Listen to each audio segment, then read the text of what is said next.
ये देश बाबर का नहीं रघुवर का है। बागेश्वर बाबा का सनातन विरोधियों पर वार। देवभूमि में लगा बागेश्वर बाबा का दरबार। धर्म परिवर्तन मुद्दे पर बरसे बाबा बागेश्वर। नमस्कार, कैपिटल टीवी में आपका स्वागत है और मैं आपके साथ प्रिया बिस्ट। अब वक्त हो चला है कैपिटल टीवी की खास पेशकश स्पेशल स्टोरी का।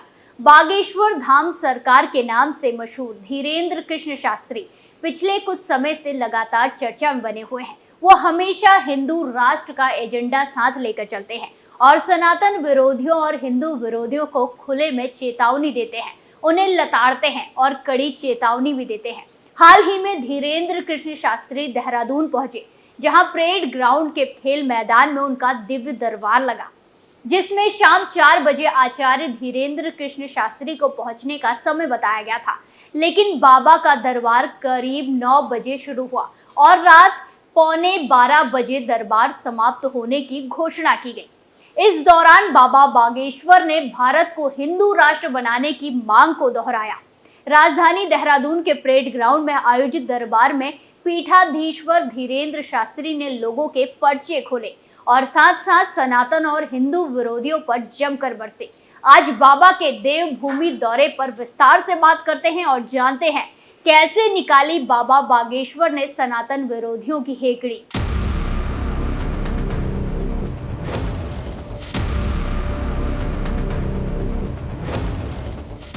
देहरादून के परेड ग्राउंड स्थित खेल मैदान में शनिवार 4 नवंबर 2023 को बागेश्वर दरबार लगा, जहां आयोजित दिव्य दरबार में बागेश्वर धाम मध्य प्रदेश के पीठाधीश्वर पंडित धीरेन्द्र कृष्ण शास्त्री ने हजारों श्रद्धालुओं को संबोधित किया।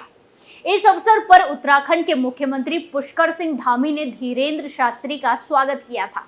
वहीं उत्तराखंड को सनातन का शीश बताते हुए धीरेन्द्र शास्त्री ने एक बार फिर हिंदू राष्ट्र के संकल्प को दोहराया और धर्मांतरण का खुलकर विरोध किया।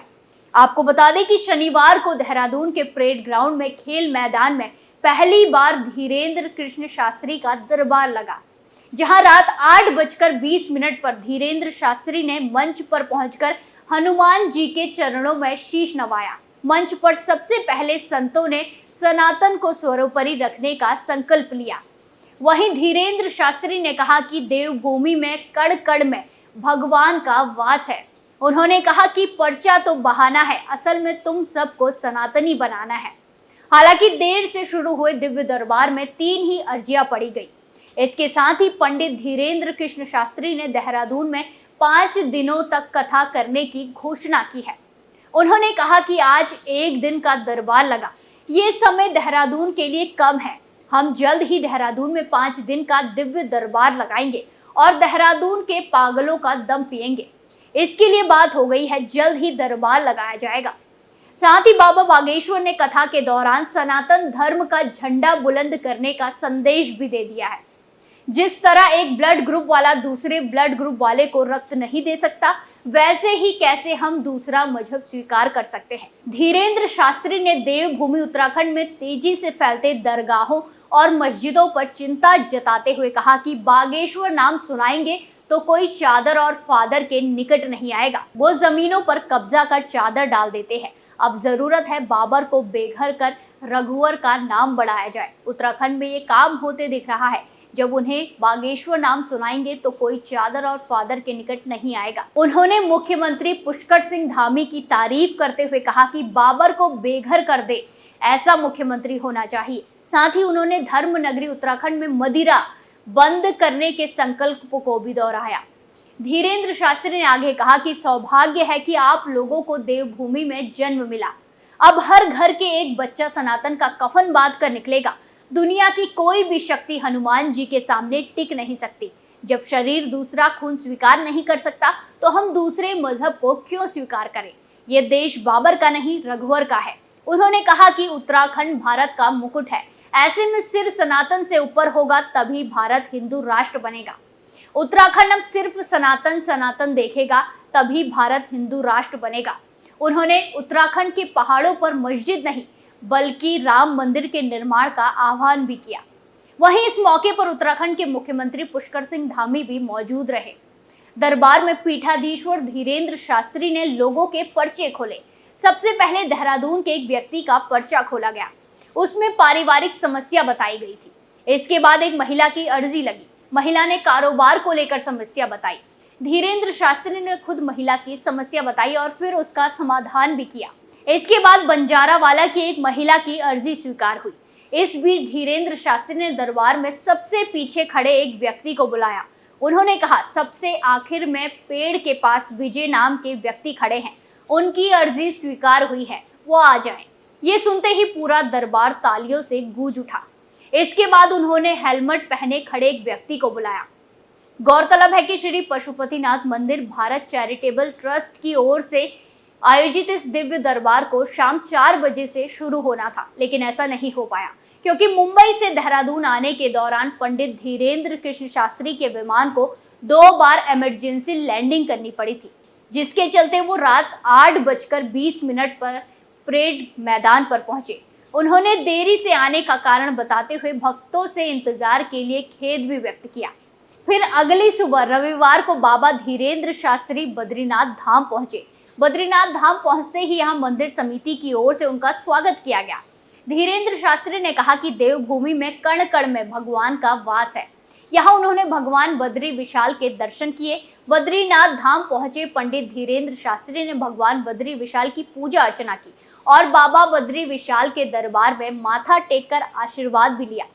उनके साथ आचार्य महामंडलेश्वर निरंजनी अखाड़ा कैलाश नंद गिरी जी महाराज, परमार्थ आश्रम ऋषिकेश के परमाध्यक्ष चिदानंद मुनि, संत राधे बाबा, पूर्व विधायक संगीत सोम भी केदारनाथ पहुंचे थे। वहीं से पहले सुबह 11 बजे Dhirendra Shastri special chartered plane से देहरादून के जॉली ग्रांट एयरपोर्ट पहुंचे। बाबा कड़ी सुरक्षा के घेरे में एयरपोर्ट पहुंचे थे। धीरेन्द्र शास्त्री के आने की खबर मिलते ही लोगों की भीड़ उनके साथ फोटो क्लिक कराने के लिए उमड़ पड़ी, लेकिन सुरक्षा के कारण कुछ लोग फोटो ही ले पाए। जिसके बाद बाबा एयरपोर्ट से बद्री विशाल के लिए रवाना हो गए। बाबा बागेश्वर अपने उत्तराखंड दौरे में कई साधु और संतों से मुलाकात करने वाले हैं। वहीं बागेश्वर धाम में होने वाले कार्यक्रमों को लेकर संतों को न्योता भी देंगे। वहीं आपको बता दें कि इससे पहले गुजरात के राजकोट में बाबा बागेश्वर का दिव्य दरबार लगा था। इस दरबार में भारी संख्या में भक्त पहुंचे थे। पंडित धीरेन्द्र कृष्ण शास्त्री ने भारत हिंदू राष्ट्र के जयकारे भी लगाए। धर्म विरोधियों को थाटरी के भरे बताते हुए उन्होंने कहा कि खून हमारा गर्म है क्योंकि हिंदू हमारा धर्म है। उन्होंने कहा कि दूसरे धर्म के लोगों की टोपी पहनने से सनातनियों को जगाना पड़ेगा, माथे पर तिलक लगाकर निकलना होगा। सनातन ही भारत को प्रगति की तरफ ले जाएगा। सभी सनातनियों को एकजुट होना पड़ेगा। तो देखा आपने, आचार्य धीरेन्द्र कृष्ण शास्त्री ने मंच से एक बार फिर भारत को हिंदू राष्ट्र बनाने की मांग को दोहराया है। हर बार की तरह ही उन्होंने भक्तों की लगाई अर्जी के पर्चे खोले और उनको मंच पर बुलाकर बातचीत की और उनकी समस्या का समाधान किया। रात 11:15 बजे तक चले दरबार में भक्तों की अर्जी का समाधान किया गया। मंच से आचार्य ने कहा कि सौभाग्य है कि आप लोगों को देवभूमि में जन्म मिला, साथ ही साथ सनातन धर्म और हिंदू धर्म का विरोध करने वालों को खुलेआम चुनौती भी दे दी, जिसे विरोधियों के तोते उड़ना तो लाजमी है। वहीं ये कोई पहली बार नहीं है जब बाबा बागेश्वर ने ऐसे खुले में सनातन पर सवाल खड़े करने वालों को चुनौती दी हो। इससे पहले भी कई बार बाबा सनातन विरोधियों की लंका लगाते आए हैं और सनातन का झंडा हमेशा ऊंचा करते आए हैं। इस स्पेशल स्टोरी में आज के लिए इतना ही। फिर पेश होंगे नए मुद्दे के साथ। बाकी तमाम खबरों के लिए देखते रहिए कैपिटल टीवी उत्तर प्रदेश। नमस्कार।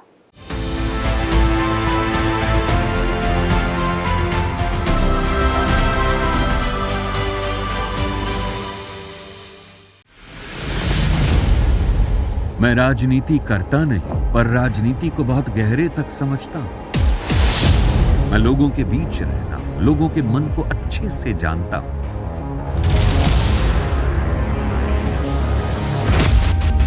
पब्लिक और पॉलिटिक्स की हर नब्ज को खूब पहचानता हूं।